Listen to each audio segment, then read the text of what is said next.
You've got the Lions firing Jim Caldwell, asking what you do and don't want in the next head coach, and maybe specifically if you want to get into who you do or don't want or characteristics of what you do or don't want. 248-539-9797. Let's go to Lamont in Detroit. You're next. Hi, Lamont. Hey, fellas. How y'all doing? I'm on a cell phone. Can you hear me? We can. Loud and clear. Okay, good. As far as Ziggy Ansah, the Lions really don't have a choice but to franchise him. And because, Ziggy is a player, everybody always uses this statement, when he's healthy.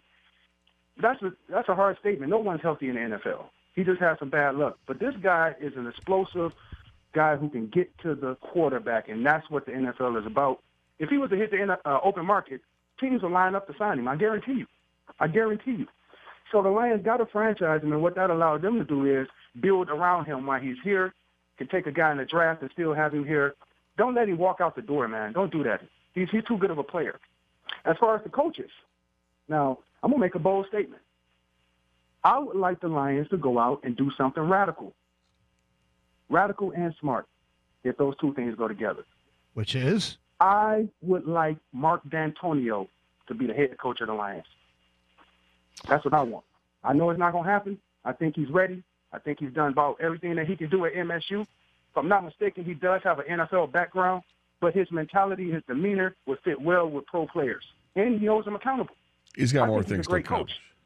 He's got bigger fish to fry right now at Michigan State still. Let me ask you a question, Gator. I know you wouldn't want him to leave. No, I don't. But would you think he would be good? Do you think he'd be good in the NFL? He's an older coach. Do I think he'd be good in the NFL? I think he'd be successful in anything he does, but I don't know. It's such a different animal. Trying to project a college coach to the NFL, good luck doing that. I mean, you would think Nick Saban would be outstanding as an NFL coach, and that didn't work out. No. I would have thought that the old ball coach was going to work out when he coached with the Washington Redskins. That was a disaster. That didn't work out so well. So I can't predict that. My gut tells me that college coaches don't necessarily transfer and translate into great NFL coaches. Now, all that being said, no, I don't want Mark D'Antonio to leave Michigan State. They've got some important things here to accomplish in the next couple of years. 248-539-9797, ticket text 97136. Feedback to the Karsch and Anderson inbox. I'm going to make a bold-ass prediction that the new Lions coach, who I strongly believe is going to be Matt Patricia, will win 11 games. That's from Mike and Troy. That's a bold-ass prediction. That is a bold-ass prediction. Two accounts, calling a shot at the coach. Yep. And then saying 11 wins. Look at the Vikings' success with Teddy Bridgewater, Sam Bradford, and Dalvin Cook all injured. The Lions need to take a serious look at Pat Shurmur. Oh, they're going to. It's from an unnamed texter. You and I actually both believe the same thing, that Shurmur, Mike Vrabel, the defensive coordinator of Houston, and Patricia, the defensive coordinator with New England, will emerge as the candidates for this job. If you had to pick one right now, early prediction, who do you think gets this job? Early prediction. Vrabel. See, it's not supposed to be like this. We're supposed to have healthy debate, and I think it's Vrabel. I think it's Vrabel, too. I was going to have more consternation there, and then I closed my eyes, and you saw, I closed my eyes, and it came up with Vrabel. Kang, if you had to pick one right now, who do you think it would be? I think it's going to become obvious it's going to be Patricia, because they're going to wait this thing out till they're finally eliminated from the playoffs, which may be the Super Bowl. But it's going to be Patricia. Do you want to hear my reasoning for why it's not Patricia? This already sounds funny. Are you going to cite the beard? That's part of it. It's my gut. He doesn't look like a head coach. And it's unfair. And I admit it's unfair. That giant beard he's got is ridiculous. And the backwards hat, that didn't fly with Stafford. Do you think that's going to fly as a head coach? Well, I don't really care about... Listen, all I care about is winning, too. I agree with that. I'm going to cut you off before you go there. I just care about winning. But there's something about... he just doesn't look like a head coach. He looks like he looks like a slob, kind of like the Ryans, and maybe they were best just being a coordinator. And there's nothing wrong with defining yourself as being an awesome coordinator. Yeah, man. I can't imagine that has anything to do with it. Of course not. It has nothing to do with it. That's just why I wouldn't.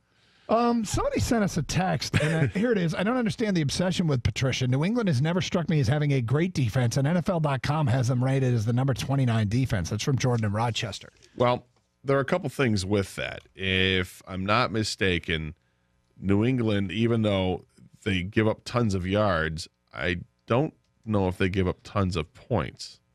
I thought that was their calling card, is that despite the fact that they gave up a bunch of yards. Yeah, no, they're fifth in the league. They give up 18 points a game, despite the fact that yards per game, they rank 29th in the league.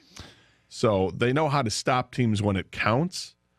And if you look at New England's defense, did they spend a whole lot of time with high draft picks on defensive players?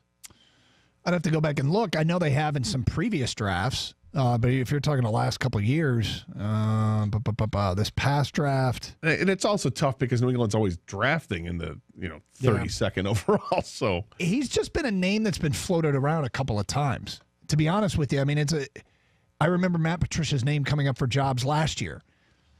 I always find the coordinator head coach thing to be a little bit weird because I think the skill set that makes you a really good coordinator doesn't necessarily have the same, it doesn't take the same skills to be a really good head coach.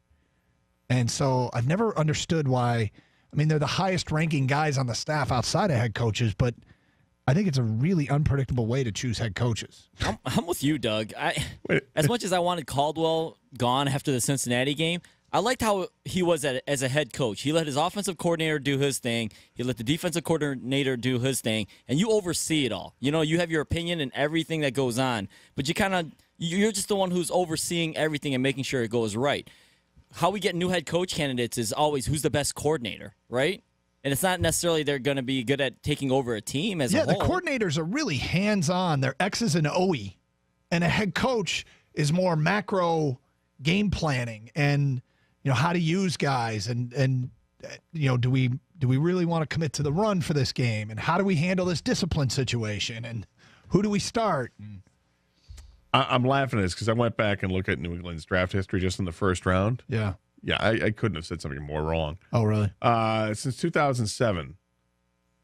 They're picking 2007, Brandon Merriweather, safety. 2008, first-round pick, 10th overall, Jared Mayo, linebacker. They didn't have a pick in 2009. In 2010, they took Devin McCourty, defensive back. Hey, they took an offensive lineman, Nick Solder, in 2011. There you go. That was the one I was thinking of, was McCourty, when I was remembering back to early draft picks. And who was the linebacker? Well, they took Chandler Jones and Dante Hightower. Yeah. Dominic Easley and Malcolm Brown, and they haven't had a first-round pick in the last 2 years. In fact, they've only had 2 first-round picks in the last 5 years because they keep trading them away to get more picks. I guess the point should be, when you think about New England's defense, you really don't think of names. You know what I mean? Like, they don't have a Khalil Mack out there that's just going to get after the quarterback. Right. They don't. They have guys that work, and that goes in favor of whoever the defensive coordinator is going to be. How long has Patricia been there as defensive coordinator? I think since 2012, and you just said it, Gator. They don't have big names. I know they picked up Stephon Gilmore in the offseason, but other than that, I mean, Kyle Van Noy starts for them. Lawrence Guy is one of their defensive ends. It's just a bunch of dudes, and his scheme works. Yeah, they're bend but don't break. It's a good reason to like Patricia. It's a feather in his cap that they don't have the big household names, but they just get the job done. And the fact that they give up more yards than most, and yet they limit you to 18 points a game this year, that's been impressive. I just brought up his picture. Yeah, you're laughing? I'm laughing because you couldn't look like more of a defensive coordinator. He looks like he's all defensive coordinator-y. But is he head coachy in terms of the way he looks? I don't really care. It's an interesting thought by you, but he looks like a defensive coordinator. I'm just saying, right, exactly. He looks like a great defensive coordinator. And then I did image search on Matt Patricia and all these pictures. And with a headset with a backwards hat, the giant beard, hanging out and holding a Super Bowl trophy with a backwards hat looks weird. And then you see him where there's just like a picture for the media guide with no backwards hat and a trimmed down beard, and that guy could be a head coach, but the guy next to him, not so much. Looks like a wildling on Game of Thrones. Right, exactly. Yeah. I don't know what that means. Looks like that guy who was making it was the redhead guy who was making eyes with the tall broad. Yeah. Oh yeah, and he's also in like a Travelocity commercial. Exactly. Yeah. What's a wildling? It's basically a savage north of the wall, Doug. Yeah. It's a savage north of the wall. Okay, I'll go with it. Come on. He does look like a savage north of the wall. Savage north of the wall. Yeah. Or just it could be a savage south of the wall. 97.1 to 10.